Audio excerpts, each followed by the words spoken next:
Arratsaldeon, hemen gaude sasoianen beti bezala, arratseko 7:00, pilpilean dabiltzan gai pixka bat jorratzeko, ezta? Gaurkoan, sare sozialak izango ditugu hizpide, lehenik eta behin, eta pixka bat haien eraldaketaz, zer eragin duten guregan, eta pixka bat hortaz ibiliko gara hitz egiten, eta gainera, Mikel Etxeberria, gure kolaboratzaile kutxuna, izango dugu gaurkoan, ni baino bitxikeria eta gauza interesgarriagoak izaten segurazki. Eta gainera, orain, Gabonak ate joka dabiltzan honetan, ziur ikusitu zuela polboroi eta turroiak hor pasioan eskina pixka bat tentazioarekin, ezta? Horrek ere baditu alde txarrak, eta Gabonen inflazio eta kontsumismoari buruz hitz egingo dugu, eta horretarako erreportai bat azalduko dizuegu, eta hor ikusiko dugu errealitate ezberdinak eta pixka bat txanponaren bestaldea. Eta gainera, Mondragon Unibertsitateko Julen Boiain, ekonomialarian izango dugu gurean, hitzordu bat edukiko dugu, eta pixka bat azalduko dugu bere ikuspuntutikan ze aurre ikusten den Gabon hauetarako. Eta azkenik, Durangoko azoka ere ate joka dugu, ikusi eta nabarmena da, azkenean Euskal Herriko erakusle handiena bertan dugu, idazle eta artista asko dabiltza pixka bat lasterketan iritsi nahian, eta ziur iritsiko direla. Eta hori ikusteko, Gereaga elkarteko, Beñat Gaztelurrutiarekin izan gara, koordinatzailea dela, eta pixka bat esplikatu dugu eta salduko dugu ze antolakuntza eta ze lan dakarren, ez da? Ekintza honek, ez dela gutxi. Eta amaieran, Akalea, Gazte Zumaiarra, hemen, primizian bere lehenengo LPA aurkezten izango dugu, eta galdetuko dugu ea Durangoko azokan egotea bere ametsa den edo ez, eta hori jakiteko, gelditu hemen. ¿Cómo que hago esto?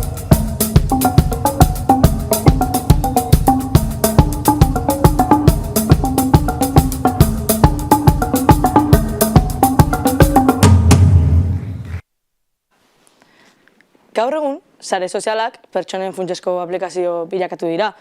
Denok erabiltzen ditugu, denok hartzen dugu parte, denok ditugu gure iritzak eta esperientziak, gure unak partekatzen ditugu bertan. Ez dakit modu toksiko batean edo ez, baina egiten dugu. Eta pixka bat, nola iritsi ganen puntu honetara azaltzeko, ze bitxikeria dauden horren inguruan, Mikel Etxeberria, gure korabetze maite kutxuna hemen dugu. Kaixo Mikel, ez dakit, Mikel? Ui, eire, sare sozialetan harrapau nauzu. Bai, ikusi ditut. Justo sare sozialetaz ari zinela, gaur sare sozialetaz hitz egiten egongo gara. Baina lehenengo galdera bat. Zuak izu zen izan zen lehen sare soziala eta ze urtetan sortu zen? Ba, nuke jakingo esaten. Nik uste, ni baino zarrago dela hori ziur, eta Messenger ezakit. Hola, pixka bat, Justo, kasi baino ez. Lehen sare soziala, nik guzti esplikoko izuet, eta lehen sare soziala Sisigres izan zen. Eta 1987an sortu zen Manhattanen. Honen erabilera, oso urte gutxi irauntzun, 2 urte bakarrik irauntzitun, baina, esain daikeu, sare sozial guztien aintzindari izan zala, ez? Azkenean, matu prestoretaz ari garela, baina garaietan nork zuen internetera sarbidea ere horrekin nik uste eragina izan zuela. Eta pixka mundu berriei handi batzen hori, ez da, gai hori? Alaxe da. Baina, honek etzon hainbesteko ospea lortu, ospea lortzen lehenak izan ziren MySters, LinkedIn eta Friendster. Horiek ezagunago dira, ez da? Bai, horiek pixka ezagunago kiten zaizkigu.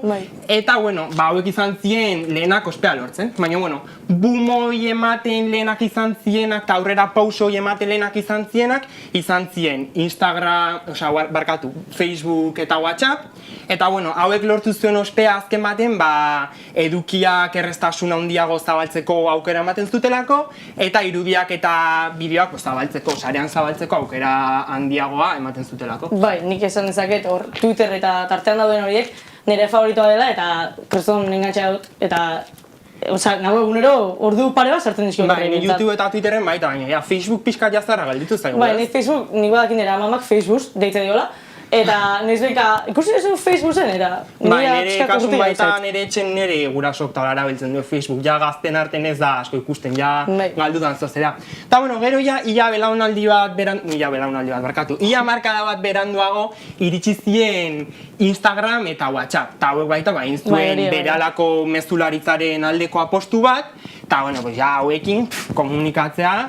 Bai, nik ez dut bizitzaren SMS bat bidali, esan beharra dakat. Piskat amatu jatzen nahi gala, baina ni benetan, sare sozialak Eskeni baita. Gehiegi, bai. Eta, bueno, ja azken urtetan, etorri dan azkena, bueno, zera, gazten artean pilpien dauna da, TikTok. Bai. Osea, zeinek ez duela biltzen guain TikTok azten artean, zeinek ez duena izan bere bizitzen guain TikTokerra. Bai, hori egia da, hori, justo Ametxo Herriba sortu dena TikTokerra izatea da, ez da? Eta nire TikTok, Twitterrekin panera, eta Instagramekin da nik uste nire perdizio handiena. Ezakit, ona txarra den, segurazki txarra, baina alaxe da.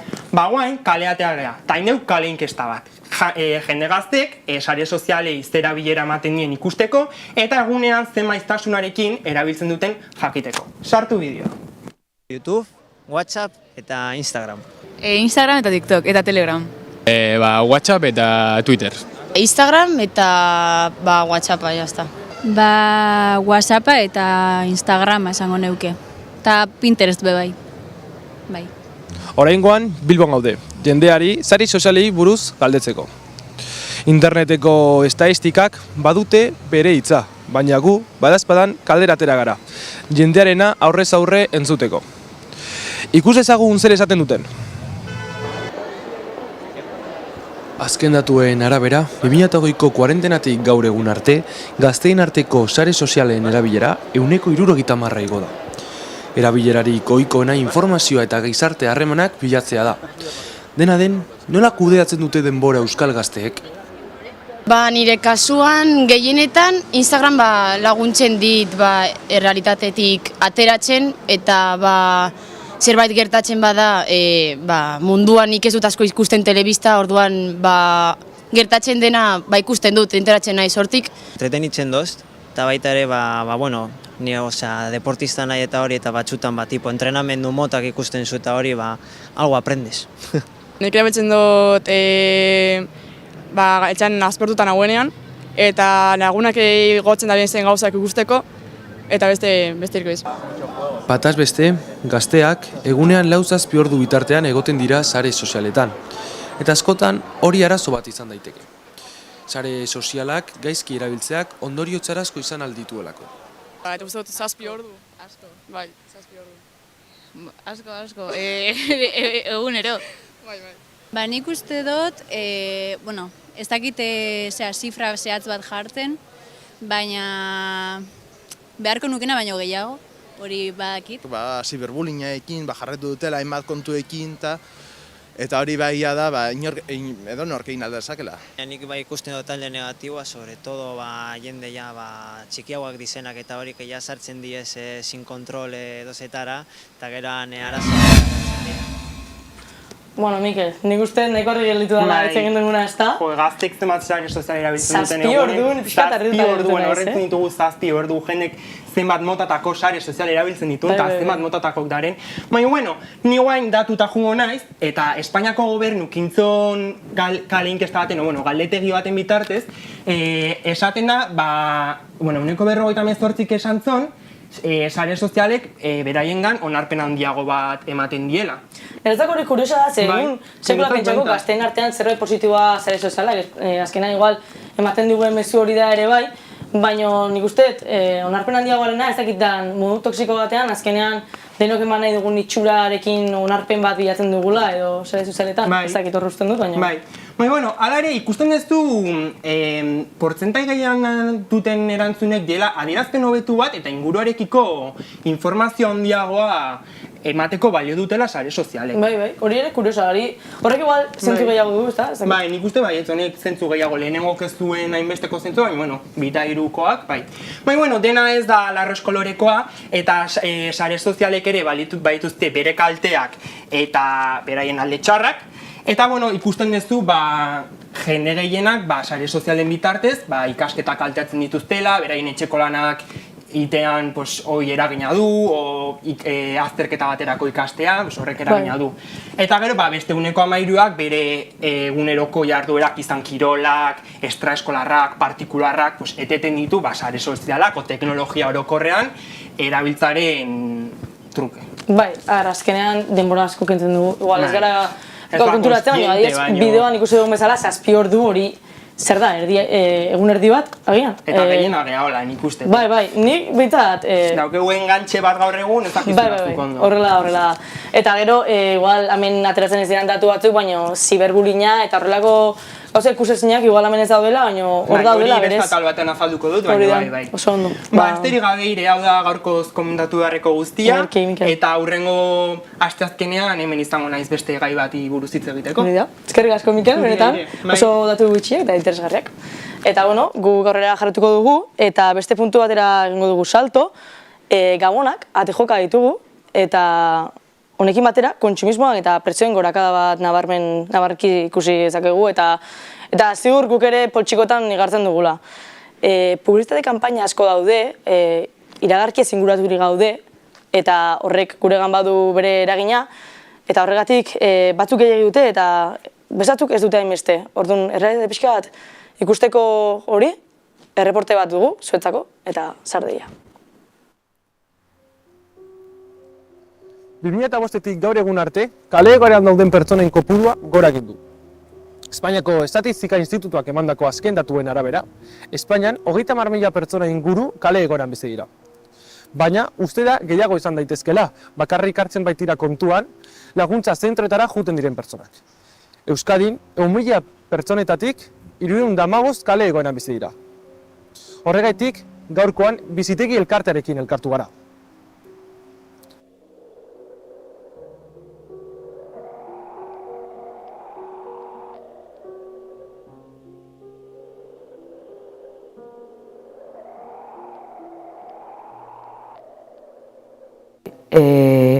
Guk hemen onartun lan egiten dugu kale egoeran dauden pertsonekin, profil ezberdinak ditugu, baina guztien hori ezaugarri komuna da kale egoeran daudela.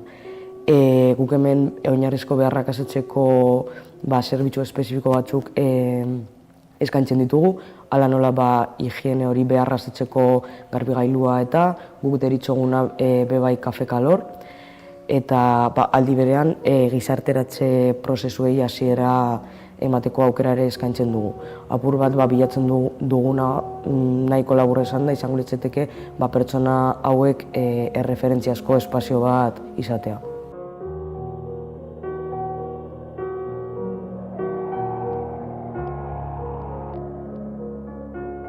Dana moduan, gizarte barruan aurkitu dezakegu jendea pertsona hauen egoerarekin nahiko kontzientziatuta dagoena, edo modu batean bere errealitatera hurbiltzeko kapazak direnak, baina topatu dezakegu bebai jendea hain kontzientziatuta ez dagoena, eta igual haien egoera edo hain ondo ulertzen ez duena. Egia da, pertsona hauen inguruan existitzen diren aurre iritziak ugariak direla, badakigu nik uste dut guztiok entzun ditugula horrelako aurre iritziak kalean daudela, nahi dutelako, edo ez dutela lanik egin nahi, edo diru laguntza pilo kobratzen dituztela, eta hala ere daudela kalean diru eske, drogak hartzen dituztela, alkoholak hartzen dituztela. Eta uste dut, aurre iritzi horiek pisu handia daukatela gaur egungo gizartean. Nahiz eta esan dudan moduan, badagoen jendea, hori, egoera ulertzen duena edo empatia adierazten duena, baina aurre iritziek azkenean daukate nahiko indarra. Pues a ver, lo mío no es mucho, llevo 5 meses en la calle por motivos personales y nada, buscando trabajo e intentando salir de esta situación. ¿Crees que hay falta de oportunidad para trabajar, por ejemplo, para la gente que vive en la calle? Sí. ¿Crees que debe haber que les diesen más oportunidades?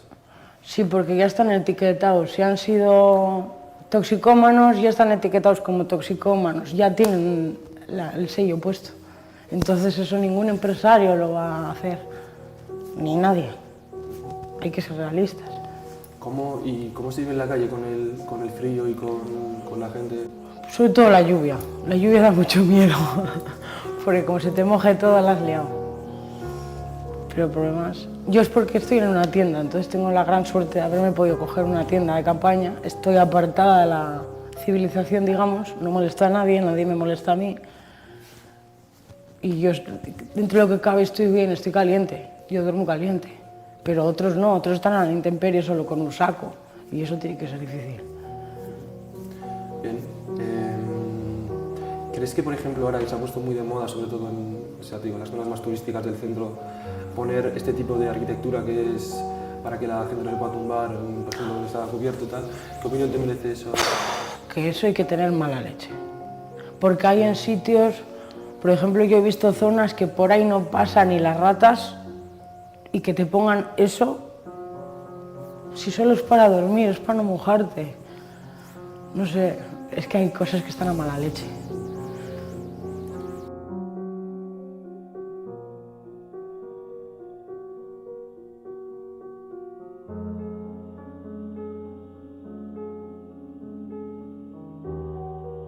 Sí, porque dan un aspecto feo. Y puede desembocar en problemas, depende de qué tipo de... cómo vayan, vamos.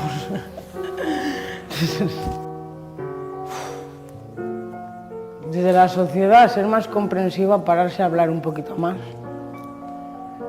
Presionar más a los gobiernos. Más trabajo. Más ayudas psicosociales. Más gente que pueda ayudar. Yo creo que con eso algo haríamos, algo. Más ya no.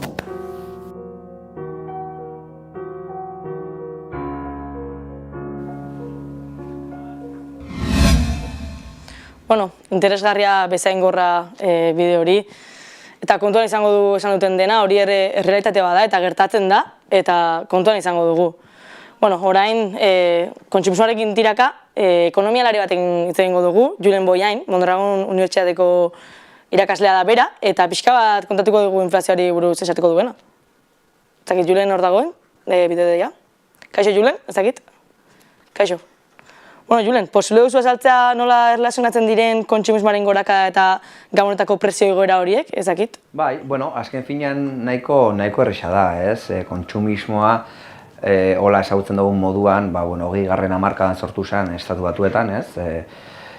Los Felices 20 delako hietan, ez? Eta gaur egun, hau eskaintza eta eskariaren arteko, regla bat besterik ez da, ez? Gero eta jende gehiago erosten dauenean, azken finean, produktu horiek eskaintzen duten enpresek, dendek eta abar, dakitenez jende asko dagoela produktu horiek erosteko, itxen dutena normala denez da prezioa igo, ez? Prezioa hemen bi modutan igo daiteke, alde batetik, jende asko dagoelako prest hori erosteko, bestalde eskaintza gutxi dagoelako, ez? Eskaintza gutxi dauenean bebai, itxen da prezioak igotzea, eta hau da, ekonomian nolabait esateko, ez, regla simple bat, eskaria eskaintzen artekoa, eta eskaria igotzen danean, gabonetan moduan, edo Black Fridayan moduan, ez, nahiz eta Black Friday, berapenak dira eta abar, ez, baina ez balirateke berapen horiek egongo, horrelako kasuetan, horrelako momentu historikoetan, nolabait gabonak, ez, itxen dana da prezioa igo.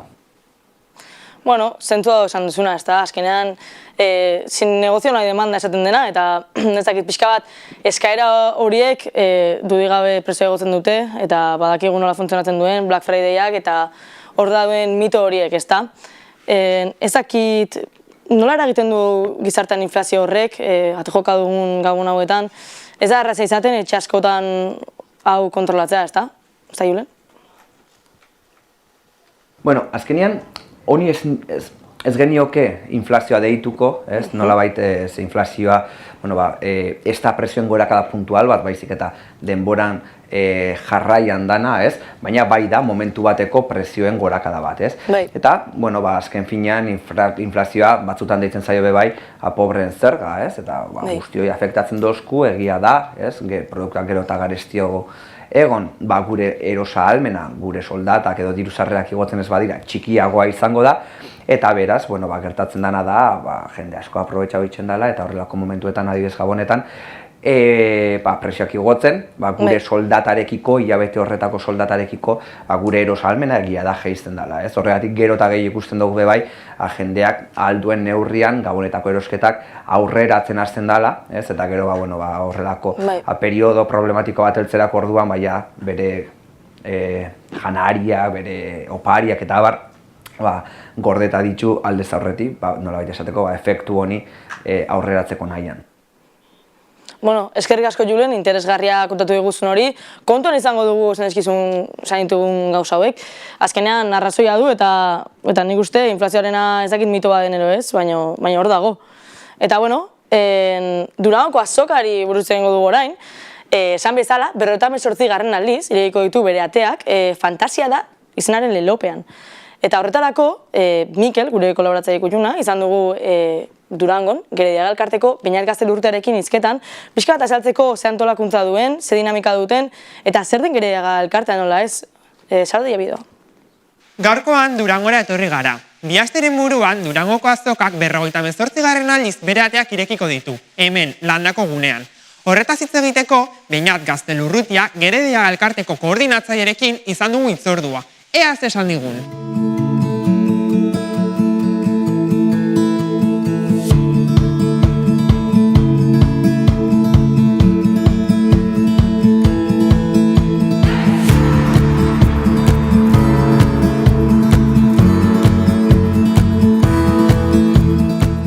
Gerediaga elkartea irabaz asmorik gabeko elkarte txiki bat da.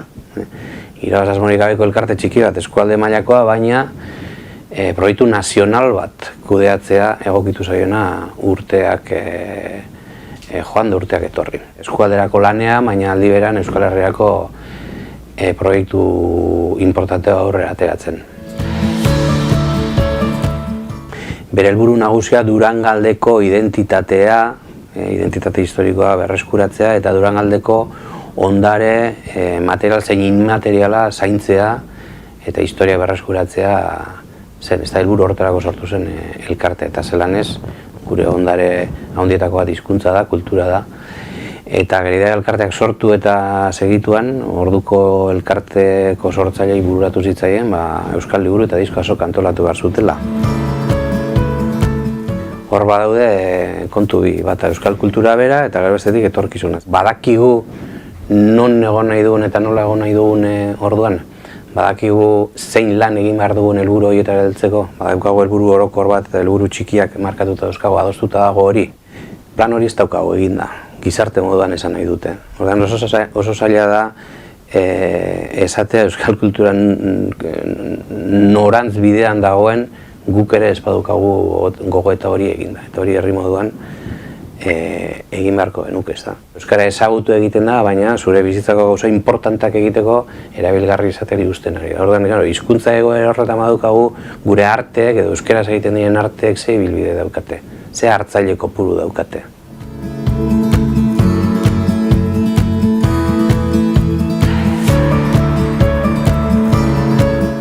Urteetan egokitu da, baina egia da digitalizazioak erronka handia ekarri diola azokari, baina gizarteari ere bai. Zuk formatu aipatzen duzu, baina orain inteligentzia artifiziala dator. Eta nola egokituko gara horretara, eta batez ere nola egokituko dira hizkuntza gutxituak eta kultura gutxituak. Gaur egun euskarri fisikoan gero eta gutxiago publikatzen da, jarraitzen da publikatzen. Baina horren salmenta azokan ematen da batez ere esango nuke. Azokatik kanpo euskarri fisikoan zuzeneko emanaldietan musikari buruzari naiz kasu honetan salduko dute dendetan gutxiago. Eta nun entzun ere ez daude CD-ak eta bar. Modu guztietara digitalizazioak ere ezberdinean eragin dio liburuari eta diskoari, musikari eta literaturari. Literaturan euskarri fisikoak eutsi egin dio. Momentuz jendeak nahiago du paperean irakurri gailu elektronikoetan baino. Musikak ostera digitalizazioaren erronka ez dio ondo eutzi eta momentu honetan egia da euskarri fisikoa gero eta gutxiago publikatzen dela eta hor azoka moduan buelta bat eman behar gertatzen zaiguna guri azoka moduan oso zaila dela industria oso bat aldatzea eta gure eskuetan.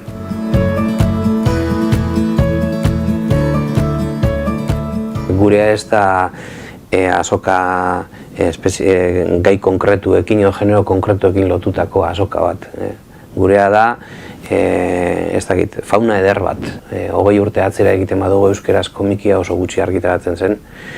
Gaur egun komikiaren ekoizpena ikeragarria da, euskerazko komikiaren ekoizpena ikaragarria da. Eta bueno, ahalegindu gara urtean, komiki argitaratzen duten, edo batez ere argitaratzen duten, edo komikia ere argitaratzen duten argitaletxe batzuk elkarren ondoan jarri.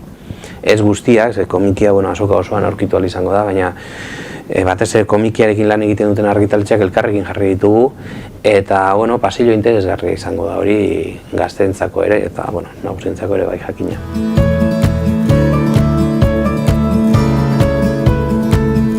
Berreun eta 60 estan, egongo dira, erraz esaten da, baina guzti hori koordinatu egin behar da.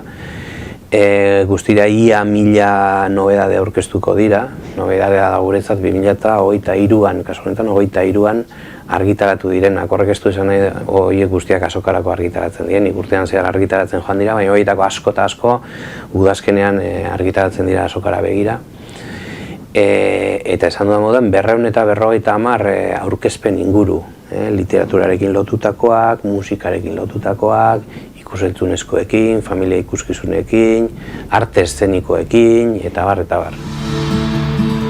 Azokak egeredega ez du usten, azokan bizi gara urte osoan, nahiz eta egia den, negu udaberri aldean, eskualdeko proiektuetara denbora gehiago eskaintzeko aukera izaten dugun.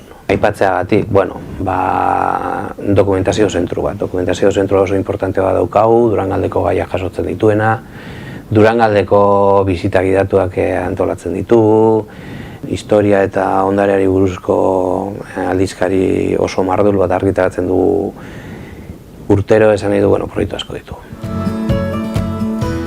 Gure abada azoka bat esango nuke egunero dela desberdina eta egunero etortzeko modukoa, eta gainera ausartuko nintzateke esaten, alba da, lagunekin etorri, baina agur esan lagunei, eta norberak egin dezala bere menua, eta egitarabaren arabera, erlea lorean dabilen moduan, loretan dabilen moduan, pikatu dezala batetik bestera.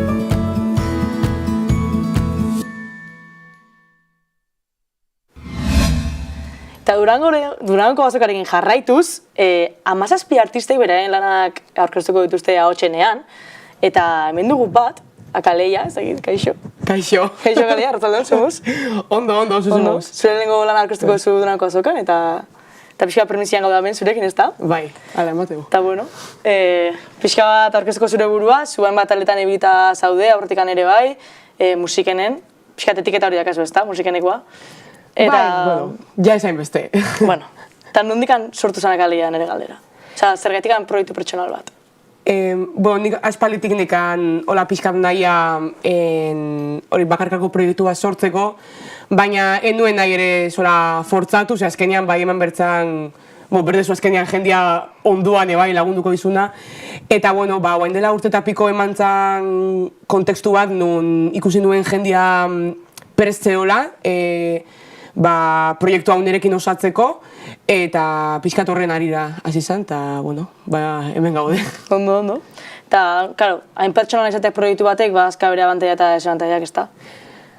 Bai, nik esango nuke abantaiak gehiago, baina desabantaiak baita ze... Abantaiak da, nire ustez, dakazula pixkat zure proiektuaren kontrola eta pixkat askatasun hori gauzak zuk sinistezun moduan edo zu nahi ezun moduan iteko. Desabantaiak azkenean lankarga handiagoa dela. Baina, Bai, hori dudik gabe. Baina, horren arira ezakit askotan musika pertsona baten izaera eta pertsona baten islada da, ez dakit zure kasuan horrela dan, edo... Bai, nik uste bat eta nik uste ala izan berdula. Azkenean musika... gaur egun oso antzek inatzen zaila dela zerbait guztiz ezberdina sortzea musikalki hitz egin da, baina nik uste artista bakoitzak bai dakala zerbait ipintzeiola bere iteun horri, inkonstienteki bihurtzela bere marka o etiketa bezala, eta nik esperoet efektu hori sortu izana edo ez dakit. Bai, a ber, zentuak esan dizunak, ez da. Bai. Hauain, zure bideoklip bat ikusiko du hemen, premisian, ez dakit, jarriko dut, a ber. Onena, izan behar nintzela esan zidan. Eskuak, algarata hile munduan zehar. Onena, bihurtu nahi baina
bueno, ikusi da pixkat hor zure zentzia, ezta?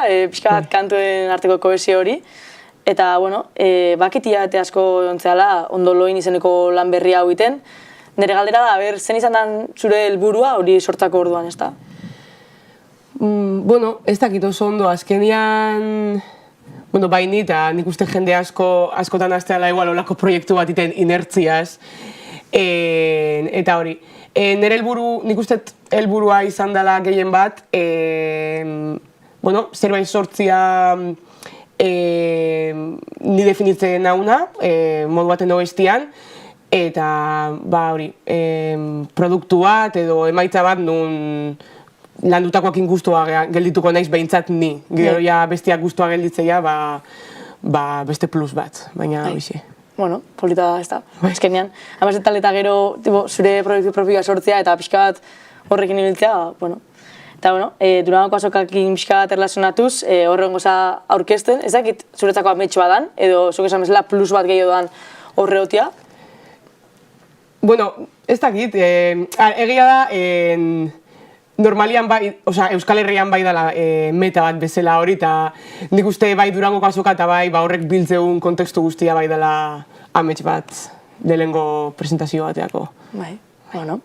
Eta aste honetan izango da zure lehengo kontzertua, ez da? Zure herria, Zumaian. Bai. Ez dakit ze espero ezun, ze aurre ikustezun, zer da pixka proba bat bezala dan, edo... Bai, nik uste bandako antzako bai, bueno, leku seguru bat pixkat esperimentatzeko, eta bueno, esperoeten da jendia ondo pasatzea, eta baita guke bai, ez nahi bainan. Arki, seguro ondo jongo ala, eta bueno, hau izan da guztia gaurko, eskerrik asko bakalia, gurekin egoteagatik. Eskerrik asko zuei. Eta datorren astean, asteazkenean, 7 hemen izango ga berriro, eta eskerrik asko hemen egoteagatik. Eta hurrengora arte.